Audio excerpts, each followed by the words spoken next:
So now try to solve this quadratic equation. It looks like a very tricky one. Let me remind you of an old English saying that we should never judge a book by its cover. So please give it a try. Your time starts now. Start.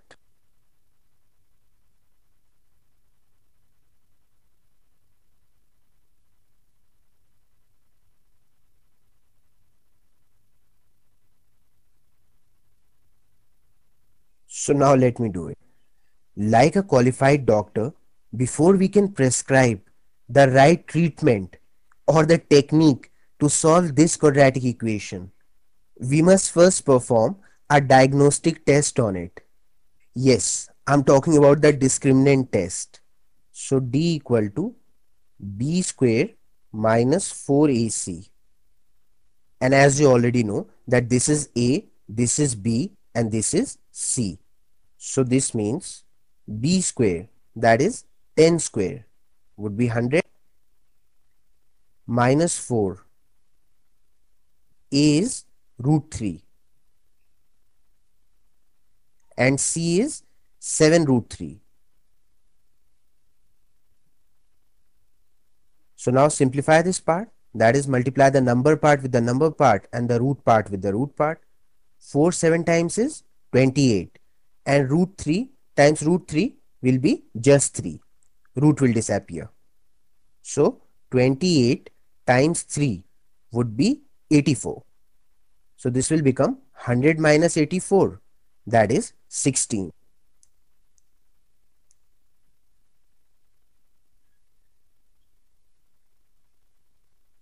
And 16 is a perfect square.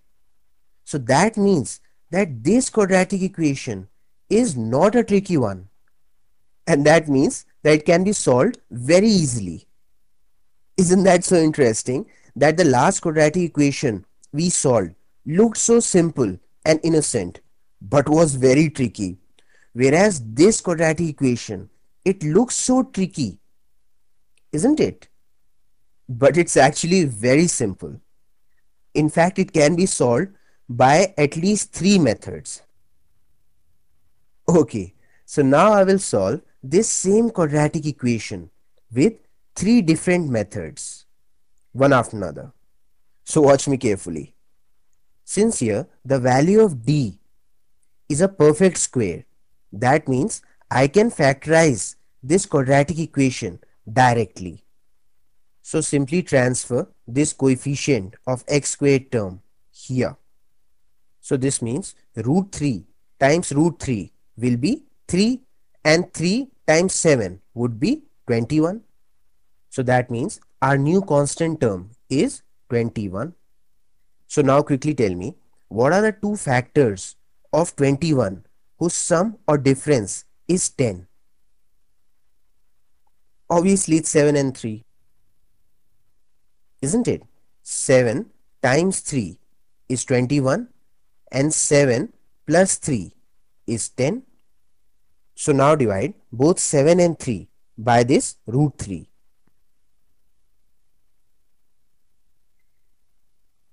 So that means these are the two factors of this quadratic equation. Now just simply make the signs opposite and you have solved this quadratic equation. These are the two roots of this quadratic equation. See, we got them so easily. And the best part is that we always knew that we can get them easily because we had already performed this test. Alright, so now I'll solve this same quadratic equation by a different technique.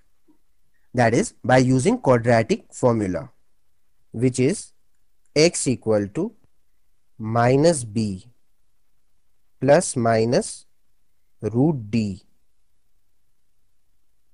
divided by 2a. So as you know that b is here equal to 10. So minus b would be minus 10 plus minus under root d. Now d is here equal to 16 and root 16 would be 4. So we'll put plus minus 4 divided by 2a, that is 2 times root 3, as a is root 3 here.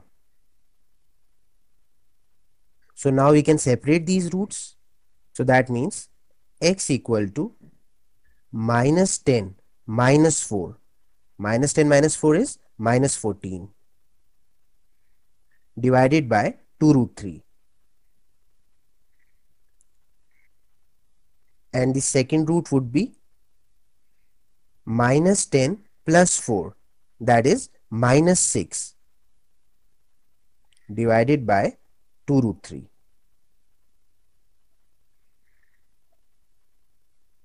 So now we can further simplify these fractions. 2 times minus 7 is minus 14 and 2 times minus 3 is minus 6. And once again we get these same roots, minus 7 over root 3 and minus 3 over root 3. I'll put it down neatly. There it is.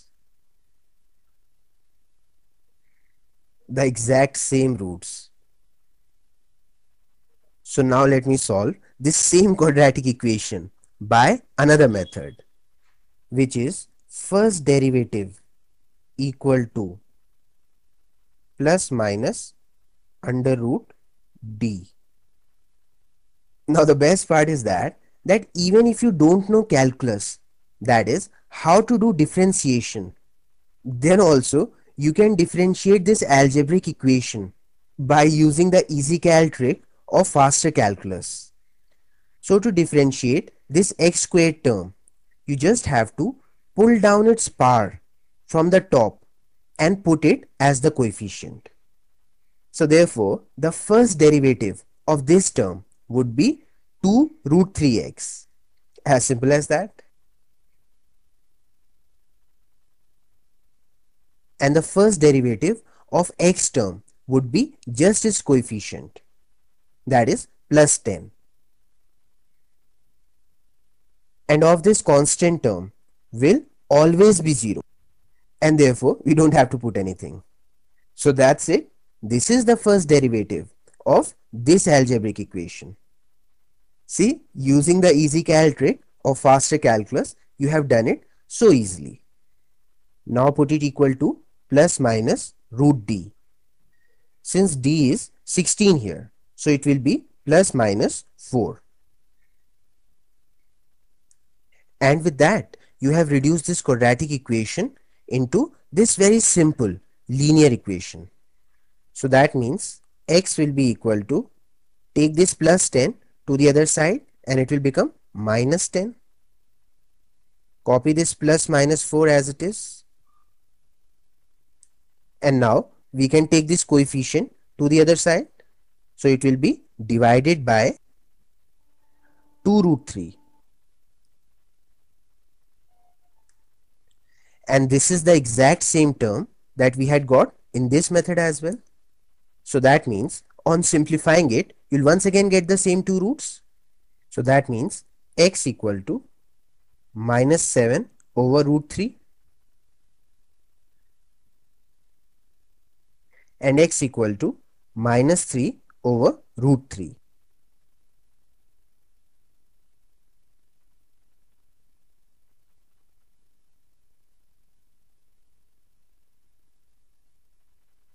By the way, this EasyCal trick that we use to differentiate this algebraic function is part of the EasyCal series of faster calculus.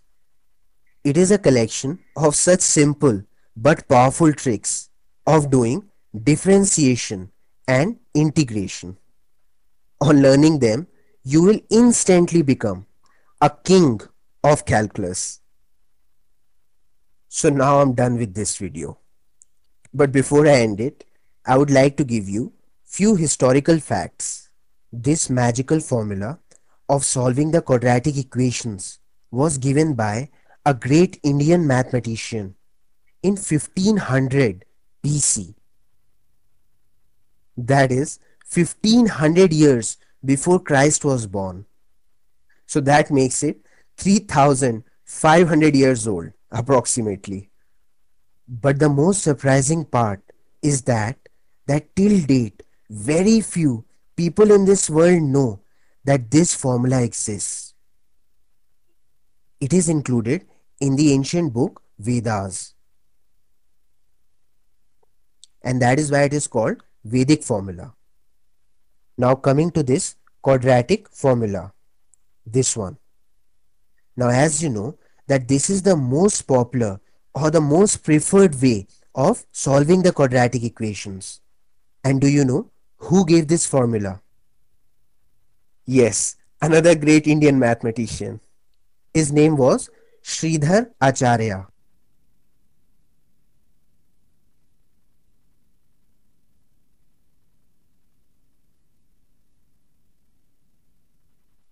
He gave this formula in 1025 AD.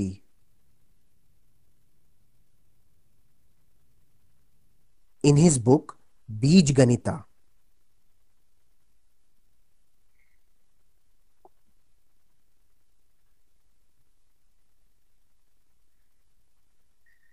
Ganit is the Sanskrit word for mathematics, and Bij means algebra.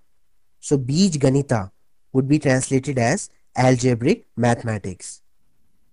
And this technique of direct factorization was given by not so great Indian mathematician by the name Scheherazade